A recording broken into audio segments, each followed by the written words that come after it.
Jean-François Kandou, député maire de la ville de Pointe-Noire, a organisé ce 20 novembre 2020, dans sa résidence du centre-ville, une conférence de presse à l'effet d'éclaircir certaines zones d'ombre relatives au bon roulement de la capitale économique.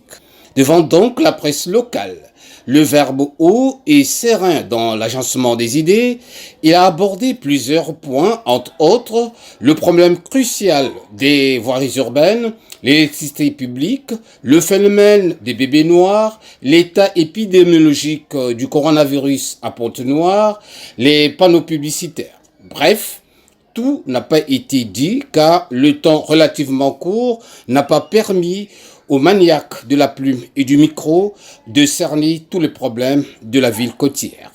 Toutefois, le premier citoyen de Pointe-Noire a beaucoup martelé sur les causes réelles de l'inondation observée ces derniers jours au niveau du tribunal de grande instance et de la Banque centrale. Alors, qu'est-ce qui s'est passé et qu'est-ce qui se passe au rond-point que nous appelons le rond-point du tribunal?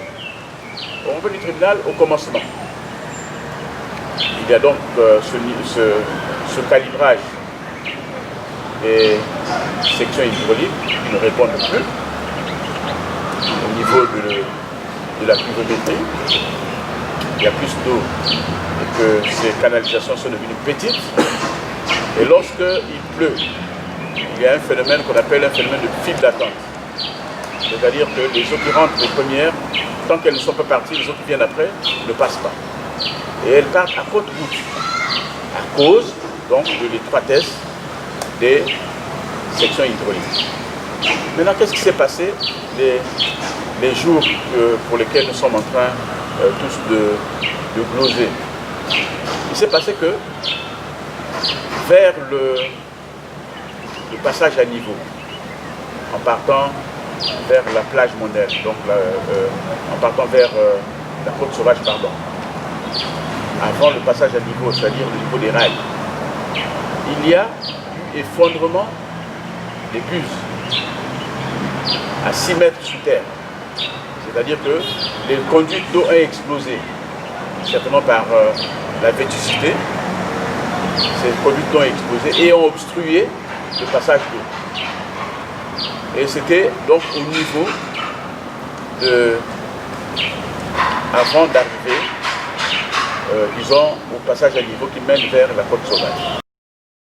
Toujours dans le droit fil de répondre aux préoccupations des journalistes, Jean-François Kandou n'est pas allé par le dos de la cuillère pour donner quelques explications techniques sur la réhabilitation de l'avenue Moué-Katmatou, l'une des principales artères de la ville. J'ai entendu une clameur publique. Ah, mais quelle est cette route? Les caniveaux sont en bas, maintenant la route est en haut. Mais non. Venez nous poser la question pour savoir. Tout le monde devient ingénieur dans ce pays.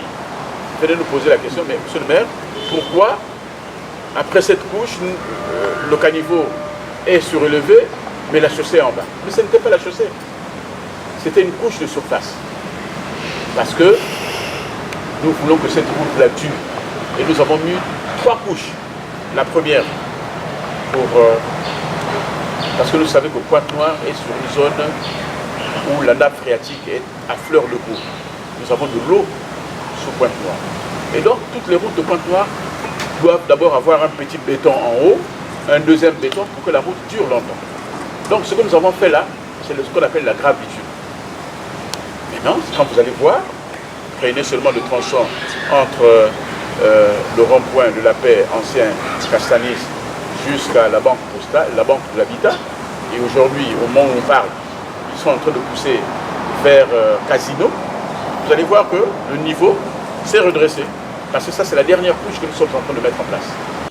En se prêtant à cet exercice de questions-réponses, Jean-François Kandou a voulu relever un défi, celui de communiquer, rien que communiquer, afin de permettre aux professionnels de l'information de faire leur travail dans les règles de l'art.